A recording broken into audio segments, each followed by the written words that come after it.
Pilipino na nasa Spain at that time at Espanya at sila ay nag-aaral doon. Bolingot, bolingot, bolingot. Pagtitira doon paano ang dapat na mangyari na isang bansa. Ay, titi. Walay gatas. Ha?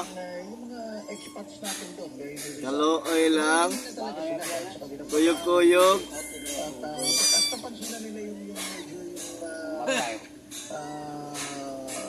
Makamang pamamalagad ng Spanish government dito at paano pag-aati sa Pilipino. But, hindi pa nila ma-digest siguro o ma-crystallize. Nung nag-aaral sila sa Espanya,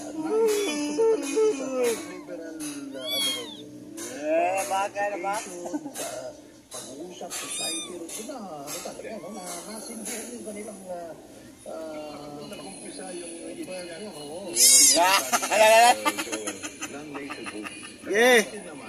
Even before si Dr. Rizal ay Kaluoy lang yun.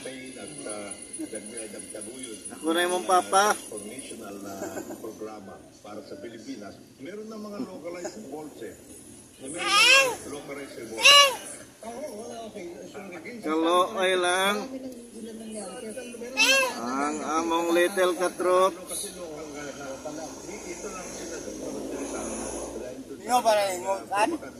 Mga propagandista sila eh.